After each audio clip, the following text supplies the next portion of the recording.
It is my great honor to be here with all of you, talk about EU-China business collaborations. We know we are all of us now experiencing the increasingly challenging time of the pandemic, and unfortunately we have yet to see the end of it. But I would like to say that life is continue, and the business interactions between EU and China also keeps going on. Even within last year, most affected by the pandemic, we still got so many inquiries from Chinese companies, Chinese investors about European markets. And even by now, we are now simultaneously assisting 3 Chinese investors open their business in Poland, build up their factories in Poland. So it just tells us, it shows this means there is still bigger room and many opportunities for both Chinese and European companies to explore, to grab on.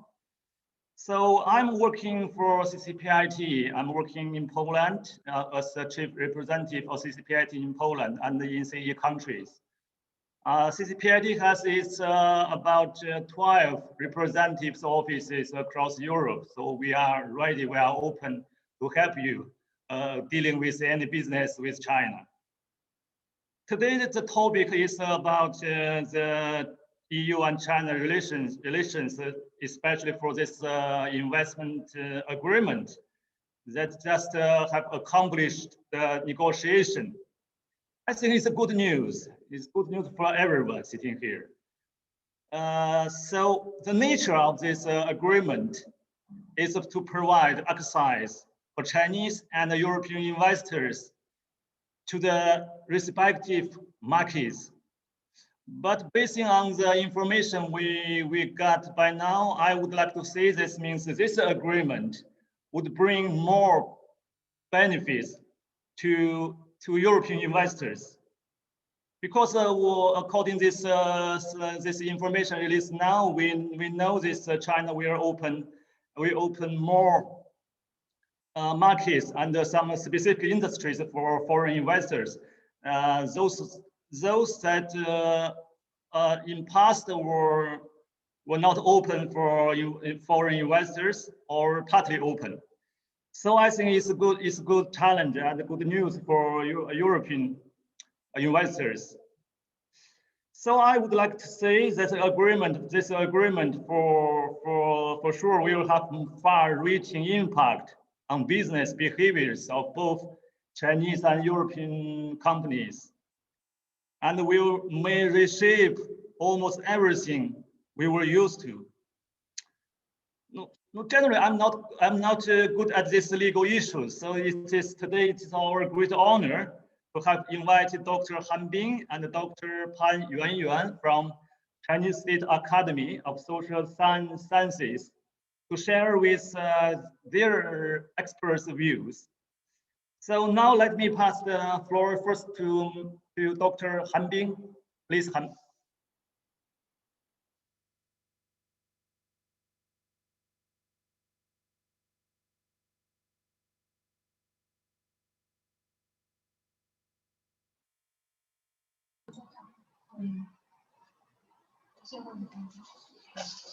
Thank you.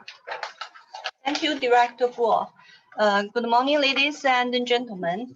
I'm honored to be invited to participate in today's conference.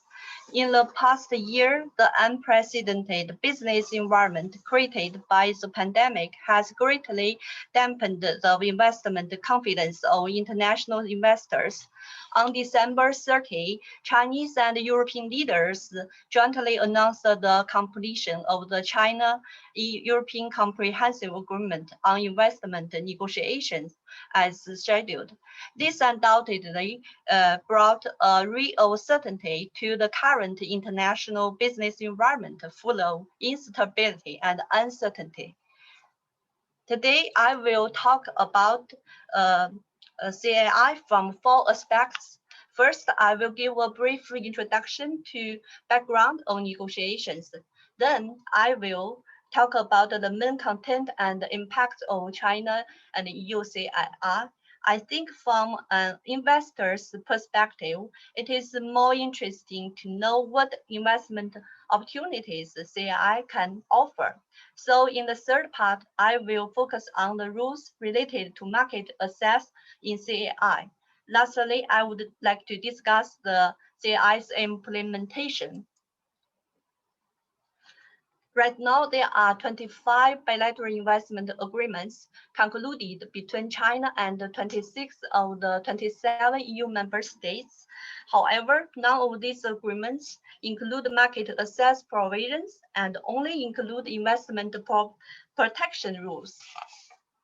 In November 2013, China and the EU formally announced the launch of the CII negotiations during the 16th China and EU Summit. After 7 years and 35 rounds of negotiations, China and the EU have reached the CII on the occasion of the 45th anniversary of the establishment of diplomatic relations between China and the EU.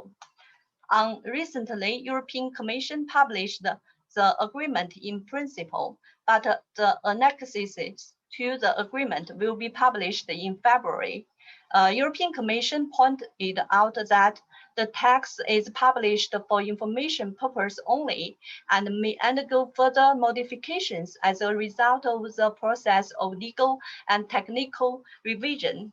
Therefore, the following analysis is mainly based on the text released right now. The CII includes a preamble and 6 chapters.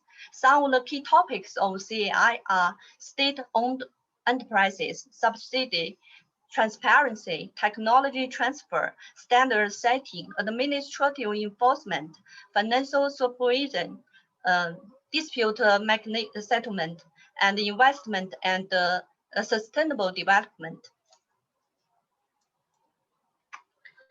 According to the CII's content, I think 3 main points should inform any discussion of the CII. First, the CII will further promote China and EU investment cooperation and foreign direct investment inflows and outflows, as it is a very important policy tool to attract FDI by creating a stable and predictable business environment. My colleague, Dr. Pan Yuanyuan, will give more details on CII's impacts from economic perspective. So here I will not talk about the details. I believe the high level and the reciprocal market access commitments reached between China and the EU in the CII will solidify not only the European companies already in China and the Chinese companies already in the EU, but also those that may be new entrants in both markets as a result of the agreement.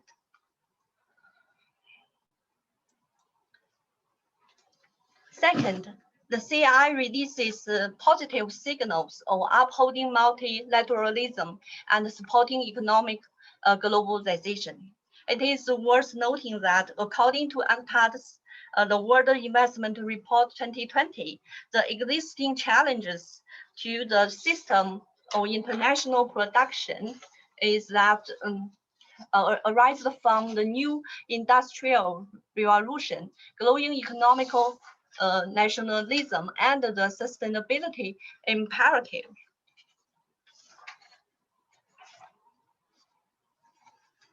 The challenges have pushed the international production system to an inflection point. This has been further exacerbated by the outbreak of the COVID-19 pandemic, and the protectionism pressure on countries has risen significantly. In this context, the CII benchmarks high-level international economic and trade rules, current topics closely related to business operations. The emphasis is on the following factors: creating a fair and competitive business environment under the rule of law for enterprises, supporting economic globalization, highlighting the role of China and Europe as two important forces in the multipolarization process and working together to address global grand challenges.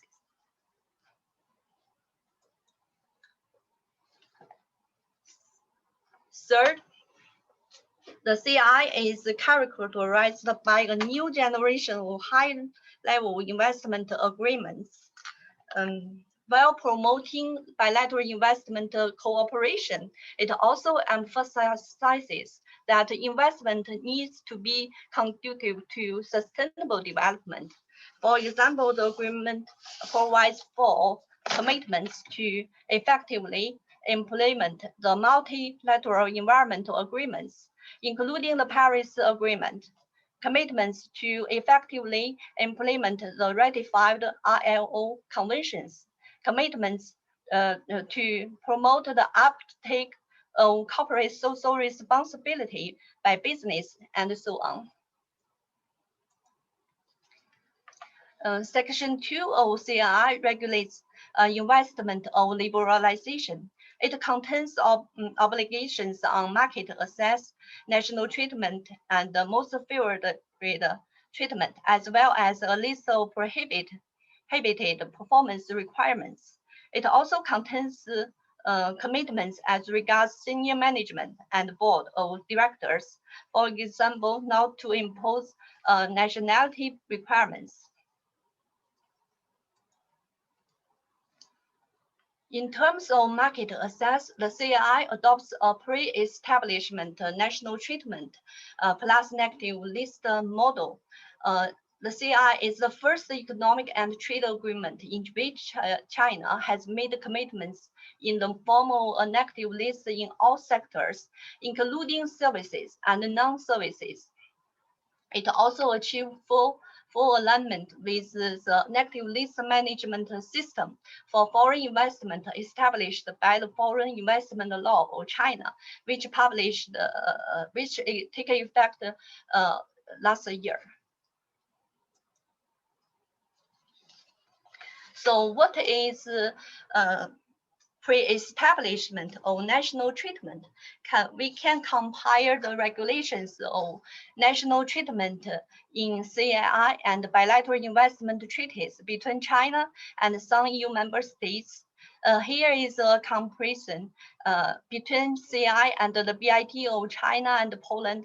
The regulations of national treatment in CII provides that national treatment includes establishment and operation. However, in China and Poland, BIT, it doesn't mention it. So it only accords national treatment to the investor's operation.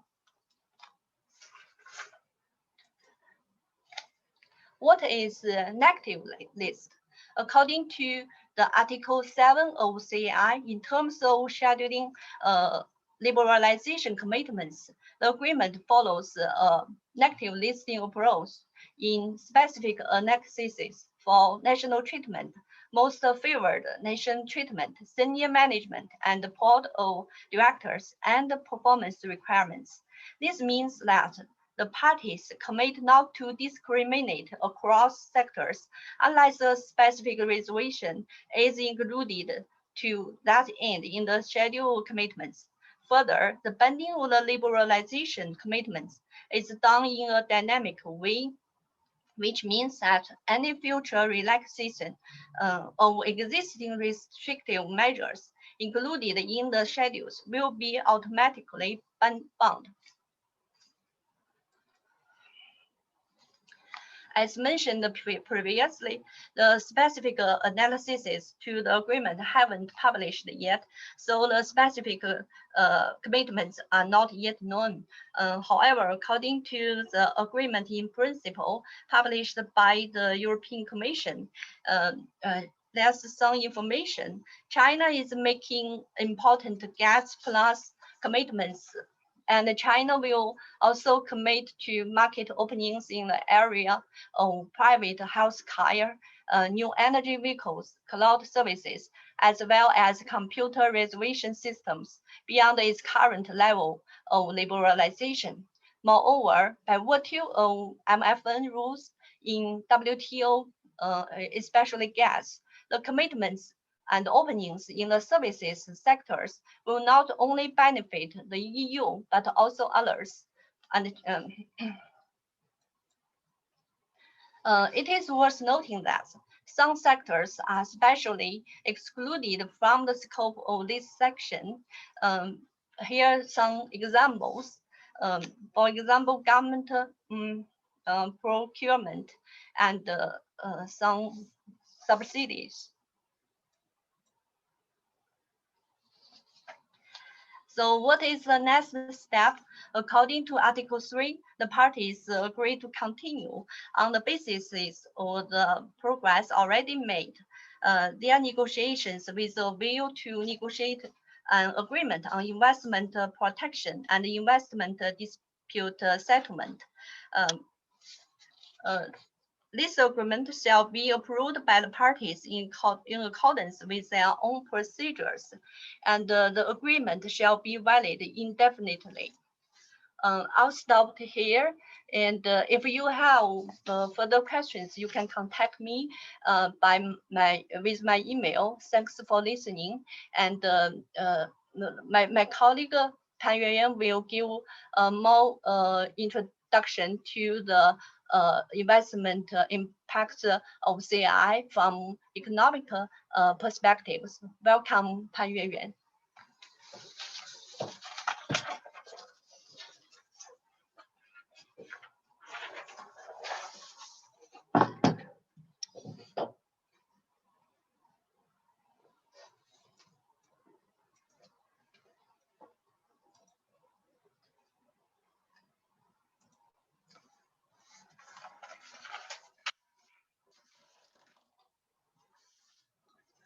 Good morning, ladies and gentlemen. My name is Tan Yuanyuan. I'm from IWEP, Chinese Academy of Social Science. I'm honored to be here to share my opinion of investing in China, especially after the conclusion of CAI negotiations.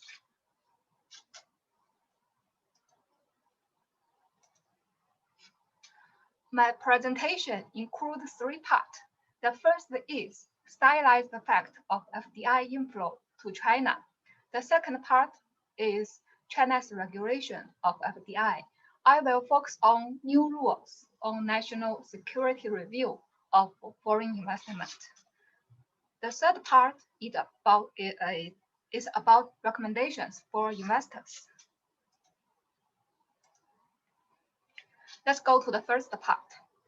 As the data shows, fact 1 is China remains an attractive foreign direct investment destination as the investment climate improves continuously.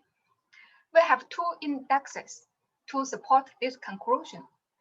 The first index is FDI Restriction Index from OECD, which include restrictions in equity, screening and approval process, and the key foreign personnel, and so on. This index decreased from 0.6 in 2003 to 0.2 in 2019. Another index is World Bank's Ease of Doing Business Ranking Index. China's rank increased from number 90 in 2015 to number 30 in 2020. Because of the improvement of investment climate, China's share of FDI in the world has risen steadily. As the chart 1 shows, it's about 19% in 2020. Fact 2 is EU is the leading source of FDI in China. Chart 3 shows FDI inflow to China from 4 source countries. As we can see, EU is an important source of investment compared with other countries. EU investors made great contribution to China in terms of employment, tax, trade volume, and fixed assets accumulation. In fact, EU enterprises are an a building part in Chinese economy. Fact 3 is EU is highly potential in increasing FDI to China. As Chart 4 shows, in 2019, the EU's investment in China was about $7 billion, accounting for 5.3% of China's FDI inflow and 1.6% of EU's total outbound investment. There is still a lot of room for improvement. Fact 4 is EU investors enjoying broadening market access in advanced industries through CAI.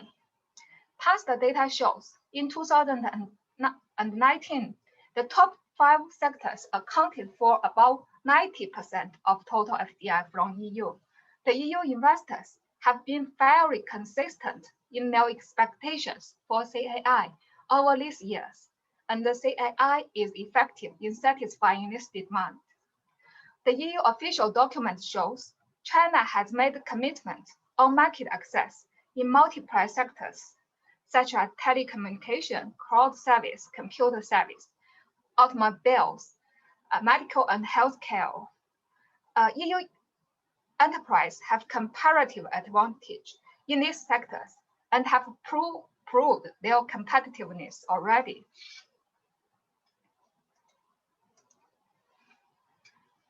Let's go to the second part.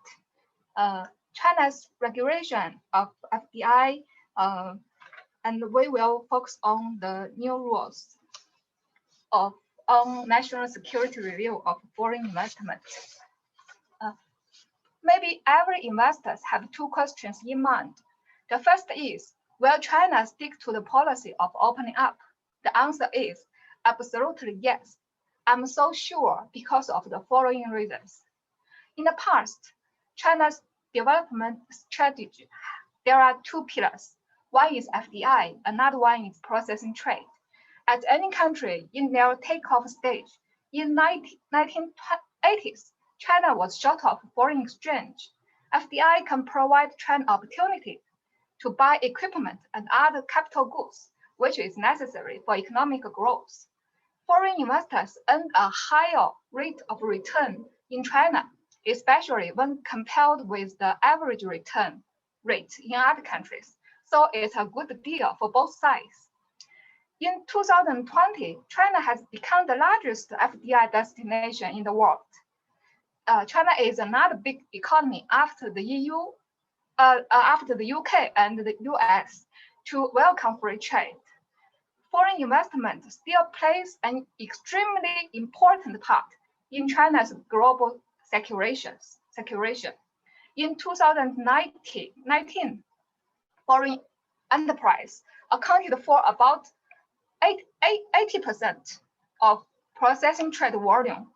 To achieve sustained growth, China reiterated its FDI policy as openness rather than isolation, cooperation rather than confrontation, and win-win rather than exclusion. Open up is the basic economic policy for China. The second question is why China published the FISR at this stage. As Dr. Han mentioned, China's foreign investment law established national treatment and the negative list as the basic rule of the regulation. The new FISR rules is a complement to this regulation regime. And the national security concern is more present than ever before. As we know, China is building the new development pattern with domestic securation being the mainstream and the domestic and global securations reinforcing each other. In the domestic securation, an important part is to expand the domestic demand, reduce external dependence, and guard against external risks. Export-oriented the strategic and the independent industrial system are different choice. An independent industrial system provides security in supply chain, but maybe with high cost and low efficiency. If a country participates in the global value chain and make use of foreign capital, then it may face the over-dependence problem, no matter in technology, capital, especially in times of crisis, such as coronavirus emergency. Let alone there are other risks that are associated with FDI, such as the imbalance of international payment, innovation capacity decline. It's necessary to establish a systematic response through the new FISR rules. Negative list is not enough to prevent different types of risks.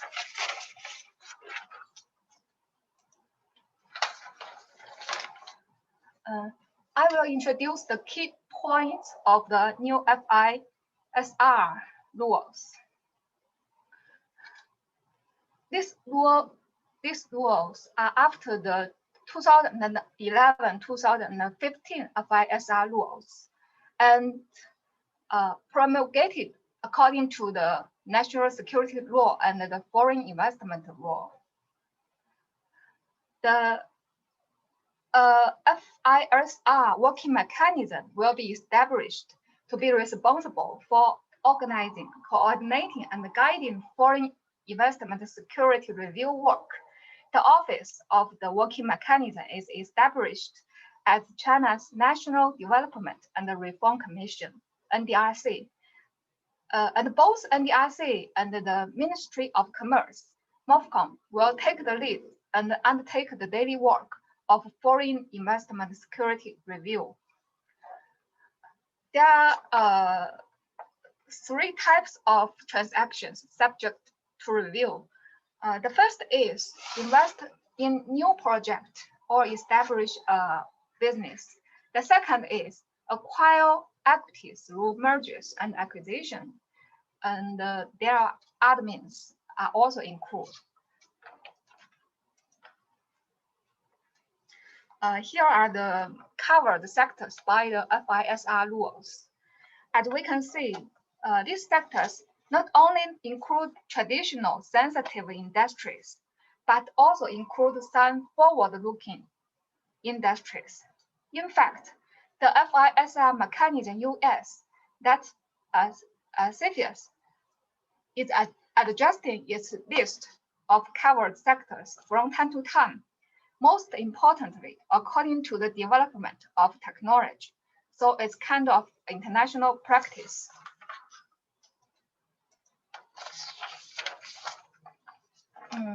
This is the review procedures of the mechanism. We can see there are three stages. Before the formal review, there is an informal stage. These stages last for about 3 months, depend on different case.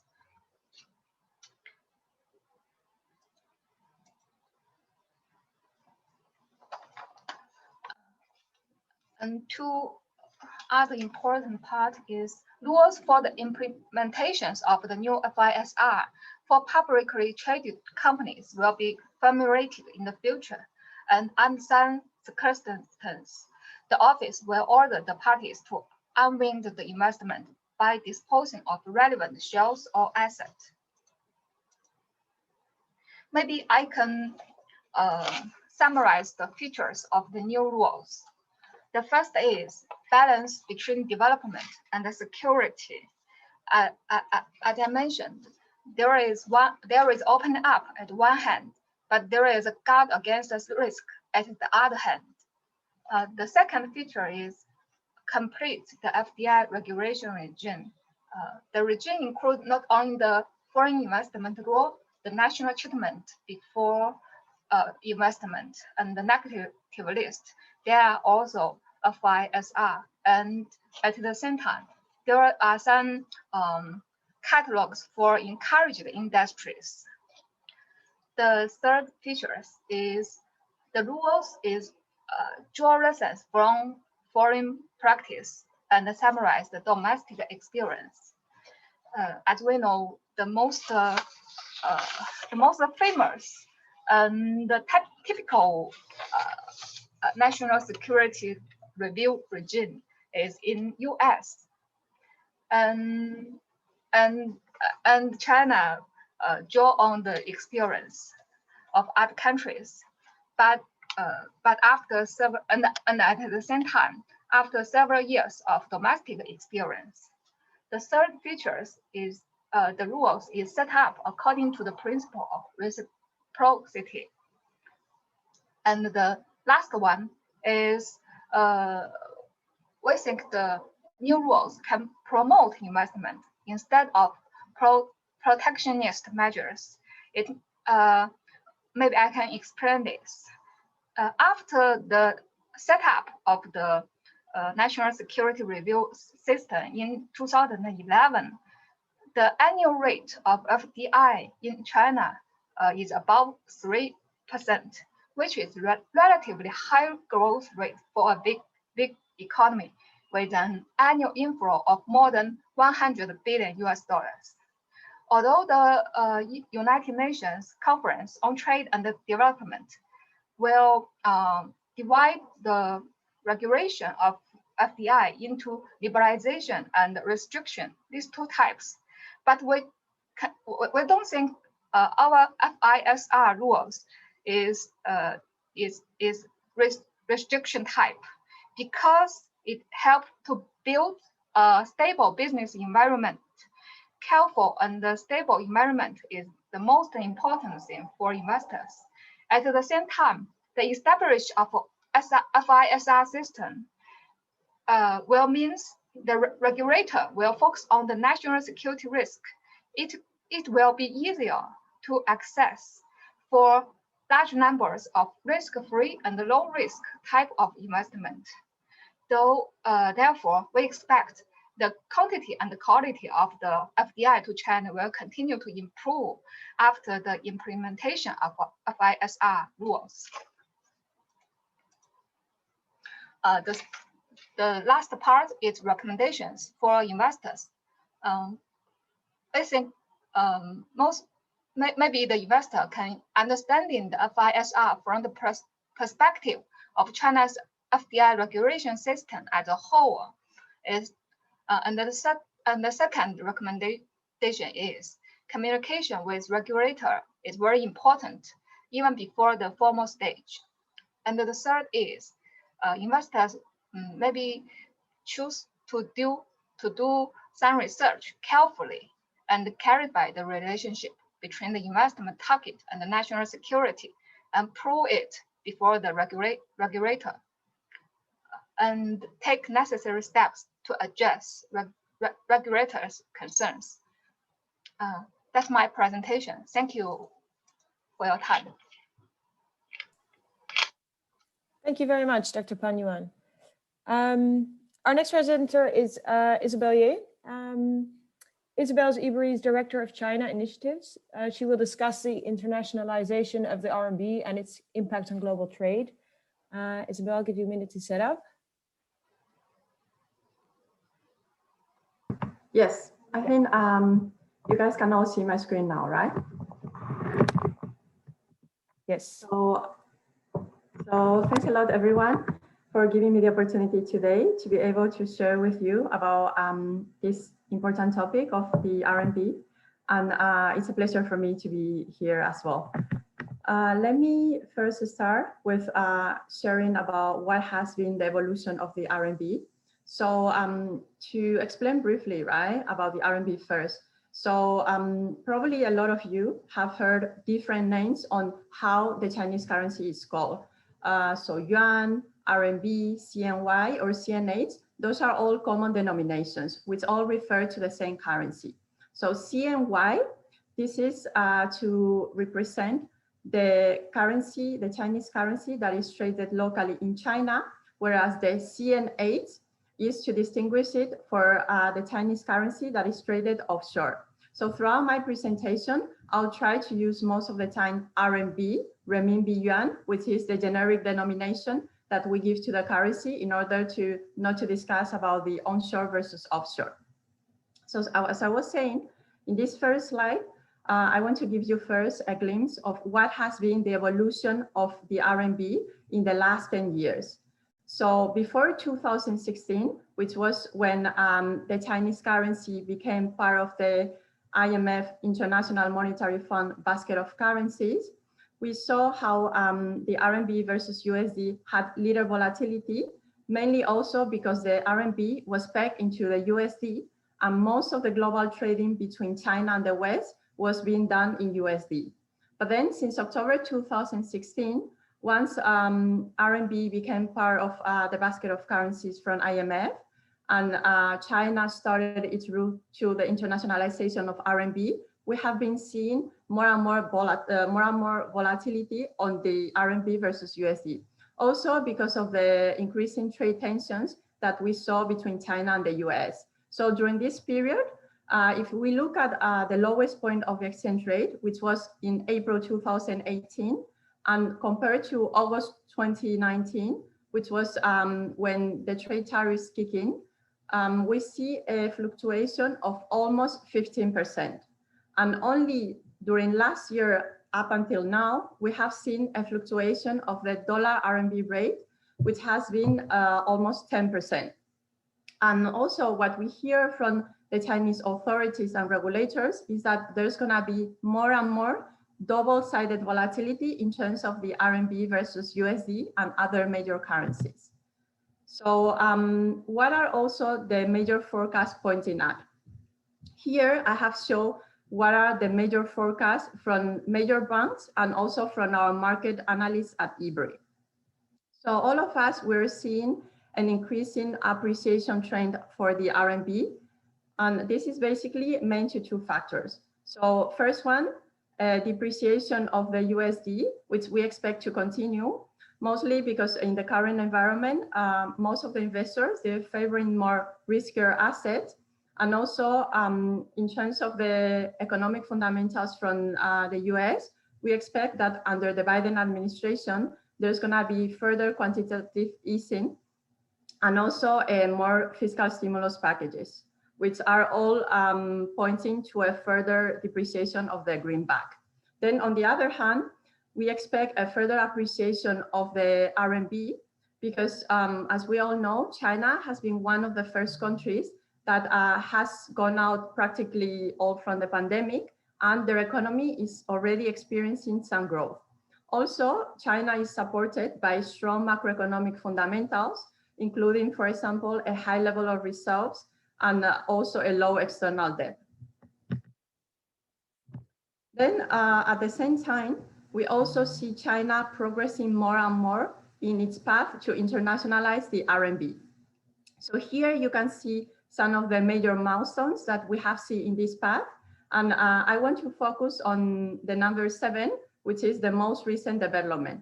So at the end of last year, the PBOC, along with other Chinese regulators, they have issued a notice to further simplify the cross-border RMB settlement, among others. So this means that previously, for those of you that work with suppliers in China, the suppliers often have the friction that receiving RMB directly from outside China required them more paperwork, and they had to go physically to their bank in order to receive the RMB. So with this new guideline, this is gonna simplify all this bureaucratic process, and the documents are gonna be able to be submitted electronically. So all this is further helping the RMB, Chinese yuan, to be used more internationally. So according to the forecast from major banks, we are expecting to see the RMB to become the third highest paid, highest used currency in the global payment space, up to the number 5th rank, which is now. And all this, for companies that are working with China, it's resulting in more and more buyers and suppliers from China turning to transacting into RMB. First, from the Chinese supplier side, because the drop in the dollar RMB rate last year, which I was mentioning, has negatively impacted them. And for a lot of them, they have limited capabilities to be able to hedge or protect themselves against this foreign exchange risk. So therefore, a lot of them had to go back to their clients to increase the prices. And these are like difficult conversations because obviously the clients are not gonna like to see the suppliers increasing their prices. So if they switch to RMB, they would be able to ensure a higher stability in the prices that they are providing now. Also from the buyer side, one of the main reasons that we see buyers are increasingly switching to RMB, especially our clients, is in order to ensure stable prices and avoid what we call one-sided risk, which is something that I will further elaborate on my next page. Also, from the buyer side, to get base prices in RMB from the supplier will help them to have much more transparency on the prices and understand exactly which part of the variation in prices are coming because of increases in raw material costs, which is something that is happening, and because of the foreign exchange rate impact. And they're gonna have the ability to choose how they want to manage the risk. The RMB, which is right now, is mostly on the supplier side and being shared with the buyers when it affects them negatively. So here in this illustration, this is actually a real case from one of our clients in Portugal. We're trying to show the one-sided risk, which I just mentioned in my previous slide. So in this chart, you can see what is the evolution of the dollar RMB during the whole of 2020.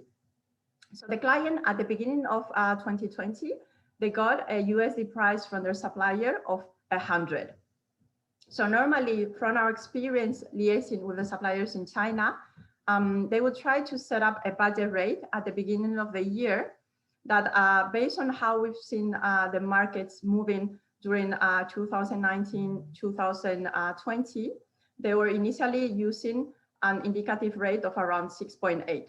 But in this case, let's just consider that they have converted their initial RMB prices into USD as a rate of 6.97. So that would mean that their base RMB prices are 697 yuan, and then they give to our client 100 USD. So if we look at the evolution of the exchange rate in the first half of 2020, actually the RMB was depreciating at that time, also because of the impact of the pandemic that was hitting China at that time, especially hard. And then in May 26, we actually saw the dollar RMB rate at its highest in the year of 7.17. So in the bubbles below, you can see what has been the additional benefit that the supplier has got because of the increase in the exchange rate. Because the exchange rate were moving in their favor, that's why they were getting additional margin. And my question, right, to those companies that work with China. So at that time, did you see any price variations from the supplier, or were there any discount? Because for a lot of them, at least what our client says, is that at the first half of the year, the prices kept quite stable. But then let's move to starting August, September, right? At that time, we saw an increase in appreciation of the RMB and then USD declining. So in September, the supplier came back to our client and asked for an increase of 5% on the prices to 105. Why? Because the supplier was being hit by the negative exchange rate moving against them. So that's why they had to increase their prices. So this is what we're calling a one-sided risk. When the market is moving in favor of the suppliers, then we don't really see much variation in prices. But then when the market is moving adversely, both client and supplier, they are sharing the risk, because for most of the suppliers, as I mentioned, they don't have so much access to hedging capabilities from banks, especially if we're talking about smaller suppliers. So for those of you that buy from China, right? So I also encourage you to look at your USD prices and also versus RMB and how it evolves as the exchange rate moves. From the supplier side, given the appreciation of the RMB since last year, September, as I was mentioning, we are also seeing an increasingly openness to receive RMB. We have even quite a few suppliers that proactively came back to our clients and request whether they could get paid in RMB so that they could ensure stable prices and not being hit negatively by the exchange rate, which at the end of the day impacts negatively both the supplier and the buyer side. So what are the reasons that we see? So on the hedging, which I mentioned previously, one of the issues there is that a supplier, even if they can get access to hedging from their bank, that would consume the credit line that they have with the bank, meaning that if they do hedging with the bank, then they wouldn't be able to borrow as much money from the bank as it will consume their credit line. So for most of the suppliers, since liquidity is quite a scarcity in China, most of the time they will prefer to borrow money rather than hedge with the bank. On the other hand, for suppliers that work in major export hubs in China, located in the south and eastern region of China, so Guangzhou, Zhejiang, and Jiangsu, we have seen that they are generally more exposed to receiving RMB from abroad, as compared to those regions in the north, like Shandong. Also, if you are a buyer that has a long, steady relationship with your supplier and the volumes are important, they will also normally be quite open to try use RMB and then adapt to the client's preferences. But there are also a few industries that we have seen that are quite difficult to switch to RMB, basically because they are sourcing the raw materials from outside China, and for that, they need to use USD. So that's why for a lot of these industries, they are taking the USD as their base currency. So it might not make that sense for them to switch to RMB. So a clear example that we have seen on our side, it's on the automobile tires, because the rubber is sourced from abroad. Generally, the suppliers prefer to stick to USD.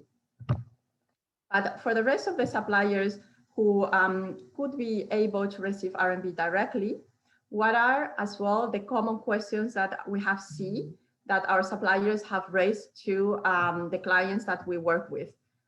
The first one, and a very common one, is the suppliers saying that they cannot get their VAT refund from exporting if they switch to paying in RMB. So this is a common misconception that they have. First, a lot of them, when we talk about paying in RMB, they tend to think that this RMB is paid domestically. So offshore, of course, if there's not like a cross-border trade there, then they won't get the VAT refund. But according to the Chinese regulation, as long as the RMB is received from outside China on a cross-border basis, the RMB is considered as a foreign currency because it's CNH, offshore RMB, and you can get the VAT refund from the tax authorities. And at Ebury, we have put together a brochure in Chinese that explains this procedure in detail to the suppliers. Then another common thing is suppliers complaining because they need to do a lot of paperwork with their bank and they don't have the time to be going to the bank every time they receive an RMB payment from outside. So this problem with the new guideline that I mentioned at the beginning, which is gonna become effective on the 4th of February, is gonna significantly simplify this and then remove this hold-up for the suppliers. Because also China is making a push to internationalize more and more its currency. And then last but not least, it's very common for a lot of suppliers in China to set up an entity offshore, normally in Hong Kong, and to export from Hong Kong. So for those suppliers, they will be receiving funds in their account in Hong Kong. And a lot of times, it's not straightforward for them to receive RMB directly in their account in Hong Kong, because it will be difficult for them to repatriate the RMB funds directly back into China. So for this sort of cases, which are an operational issue, not a matter of willingness from the supplier, at Ebury, we have developed a unique solution that tackles this issue and allows buyer and supplier to protect against the risk of RMB, whereas at the same time, giving the supplier the opportunity to receive still USD equivalent if this is what they wish. So this will ensure that they will always receive the amount of USD equivalent to the base price in RMB, which they require.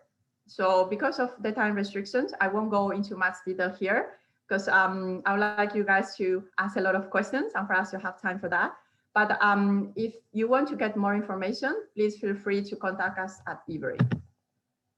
And lastly, I want to share a case study from a German client that we help to switch to RMB.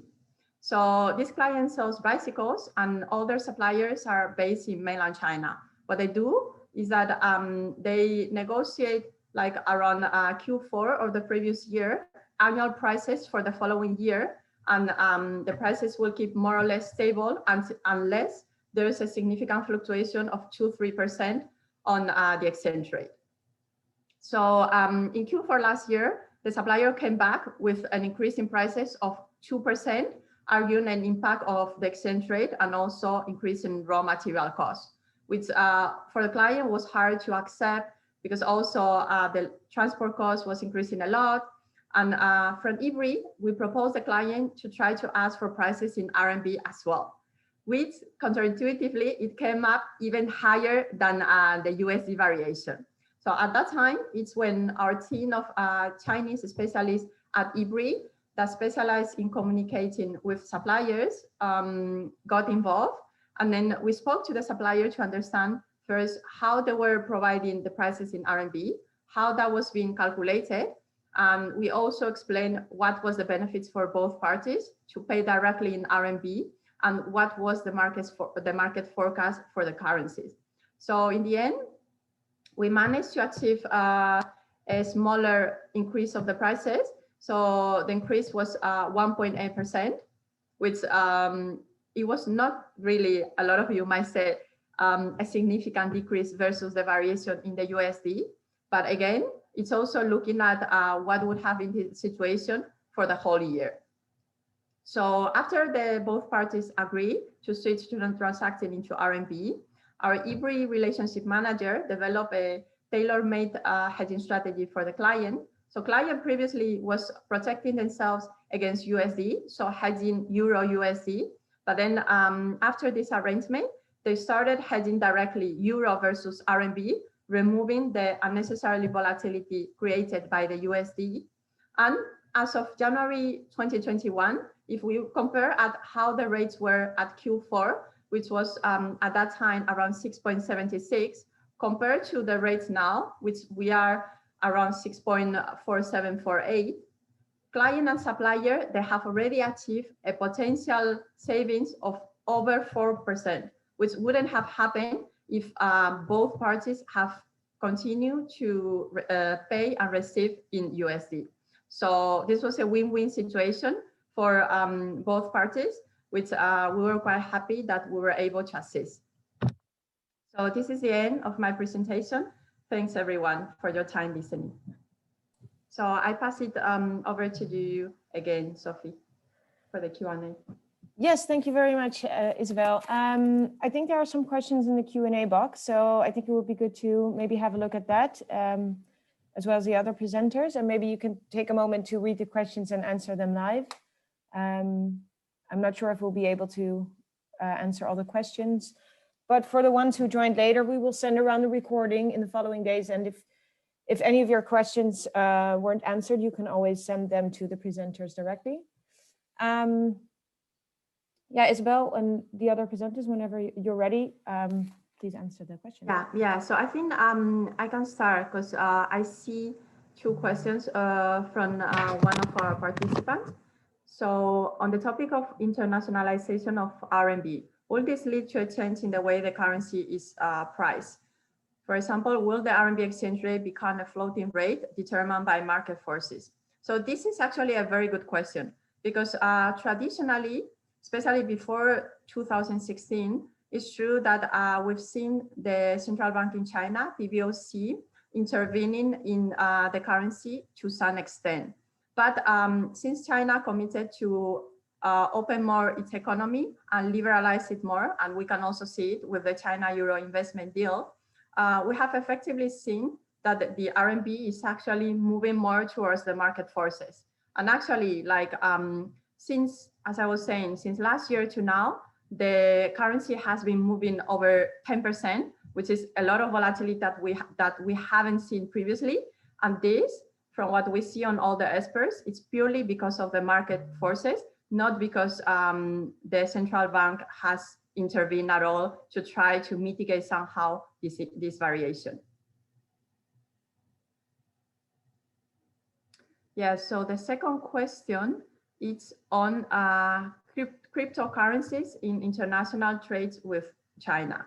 So this is something we haven't presentation, but a lot of you are probably aware that China has started to release its digital currency, digital yuan, and it's already piloting it in different regions of China so far with quite a lot of success. So on that side, we think that in the near future, once the digital yuan has been extended into the whole of China and in terms of like domestic trade, it's also something that we see quite possible that it will be also extended eventually for the cross-border trade between China and the West.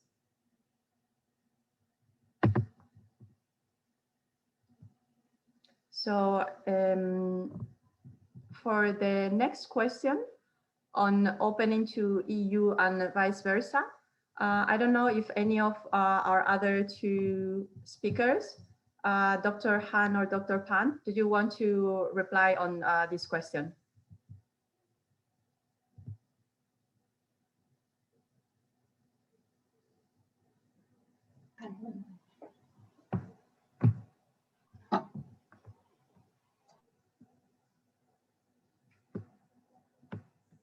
Okay, so Dr. Pan, you want to go ahead?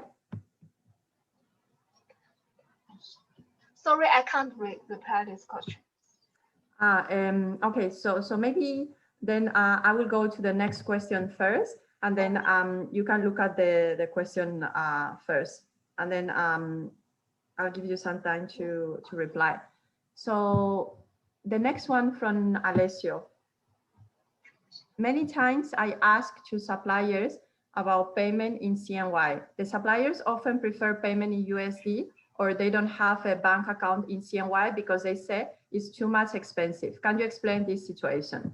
Yes, of course, Alessio. So actually, like a lot of the cross-border trade from China is being done by suppliers that are small or micro companies that a lot of times might not have the ability to open a bank account in China. So normally, as a rule of thumb, if the supplier has an export license in China and they already have a USD account in China that they can use for export purposes, normally they would be able to open an RMB account with their bank as well. There is the situation of smaller suppliers that need to receive their funds through an offshore account in Hong Kong in USD, in which case there is indeed a problem with the RMB. So that's why I was mentioning previously about this like unique product that we're able to offer. Also, another explanation to this is that we still see that some banks, they might be a bit reluctant to open the cross-border RMB account for their supplier because for them, it's still something relatively new and it requires more paperwork. So in those cases, we normally ask the supplier to try to insist more and talk to their branch manager in order to push more on this. Because if they have the export license and they already have an account in USD to export, they should be able to open in RMB as well.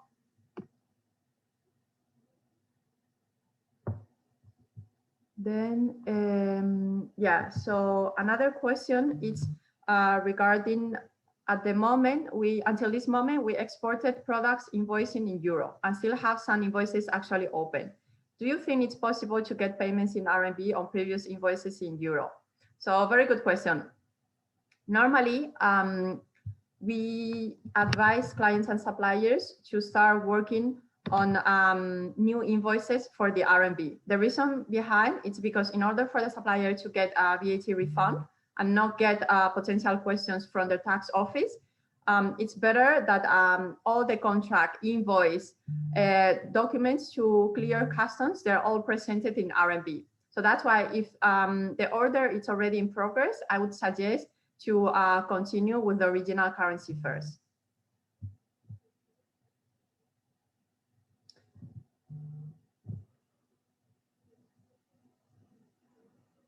Okay, so another question. What is your idea according to the development of markets of raw materials in China for 2021? In January and February, the price increases a lot. Yeah, Alessio, so this is actually a trend that we've seen through last year and also this year. I cannot really tell you for sure. Like I do have seen cost, which was another big friction for our clients. This is something that from what I see, it's already looking to improve somehow. And I expect that in terms of raw materials, also as globally, like we start going out of the pandemic, hopefully the raw materials increase would be somehow lessened.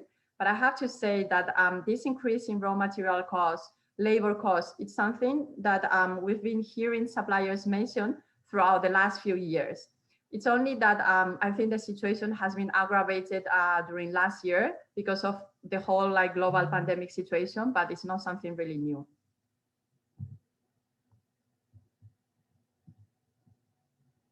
So I guess, Sophie, shall we Yes. wrap up? Yes, thank you very much. And thank you everyone for joining today, and a special thanks to our partners at SinoCham and our guest speakers from the Chinese Academy of Social Sciences. Thank you everyone for joining, and we hope to see you at our future webinars. Thanks a lot, everyone. Thank you very much. Thank you. Thanks. Thank you.